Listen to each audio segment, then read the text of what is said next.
Chaque mois, environ 30 jours, tu trouves ce saignement mensuel que nous appelons habituellement les règles. Sais-tu normalement comment ces règles doivent se dérouler? Quelle est la signification de ce saignement mensuel? Voici les choses essentielles que tu dois savoir et que tu dois vérifier sur ton corps. D'abord, c'est ton âge. À quel âge as-tu eu tes premières règles?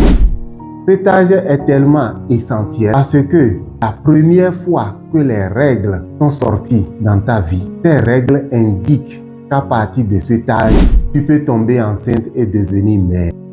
Deuxième chose, c'est que ces règles-là te renseignent, t'informent que ton appareil génital est mature et fonctionne très bien. La troisième chose, c'est que cet âge à partir duquel tu as commencé par trouver les règles t'indique que tu dois faire attention pour ne pas tomber enceinte, attraper une grossesse non désirée qui pourrait gâter toute ta vie. Maintenant, des facteurs peuvent intervenir et perturber comment ces règles doivent se dérouler.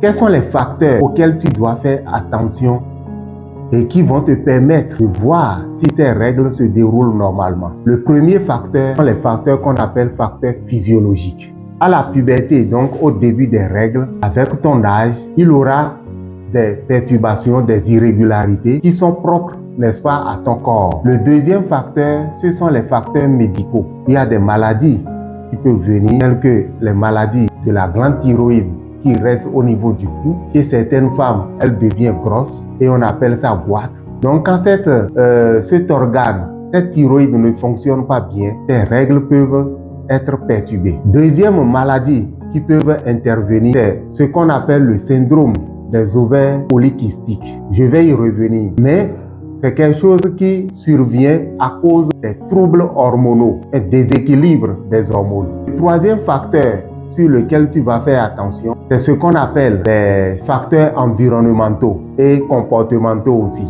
Donc ton style de vie, ta manière de vivre, tes comportements aussi peuvent perturber tes règles. Et le premier comportement sur lequel je veux insister, c'est l'utilisation abusive des pilules contraceptives, notamment pilules du lendemain, qui n'est pas vraiment de la contraception. On parle de contraception d'urgence. Donc, j'ai eu à tenir un rapport sexuel et je crains que ce rapport me donne grossesse. Je prends de façon ponctuelle pilule pour régler le problème. Mais s'il s'avérait que je ne suis pas capable de bien gérer et que je ne veux pas de grossesse, je dois adopter une méthode contraceptive de longue durée. On constate que certaines femmes utilisent de façon anarchique cette pilule dont le dosage est tellement très élevé et alors elles voient leurs règles perturbées. Alors, comment les règles doivent normalement se dérouler? Il y a d'abord la durée des règles. Et la durée des règles, c'est le nombre de jours durant lesquels tu saignes. Ce nombre doit se situer entre 3 et 7 jours. Si tu trouves moins de 3 jours ou au-delà de 7 jours, ce n'est pas bon. Deuxième élément sur lequel tu dois faire attention, c'est la durée de ton cycle. Et le cycle d'abord, qu'est-ce que c'est? C'est le nombre de jours qui sépare deux règles.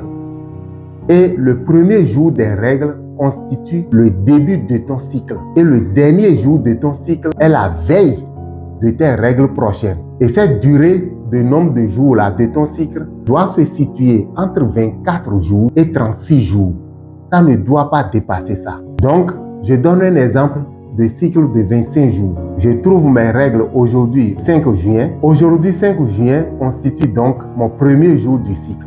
Si par hasard, c'est le 6 août que je trouve, ou bien le 6 juillet que je trouve mes prochaines règles, ça veut dire que mon cycle qui a commencé ce 5 juin a fini le 5 juillet. Voilà, premier jour des règles, le jour du cycle, et le dernier jour du cycle, c'est la veille des prochaines règles. Maintenant, est-ce que ce cycle-là est irrégulier ou régulier? On va dire qu'il est régulier si le nombre de jours que je viens de compter est constant et régulier, ne change jamais. Si c'est 25 jours, ça ne change jamais, c'est toujours 25, 25, 25. Alors que si le cycle est irrégulier, ce nombre de jours va changer. Soit c'est 25, 26, 28 ou bien 30, 32 ou bien 35. Donc voilà les éléments sur lesquels vous devez avoir votre attention et prendre 6 mois ou bien 6 cycles pour voir si j'ai un cycle régulier ou un cycle irrégulier.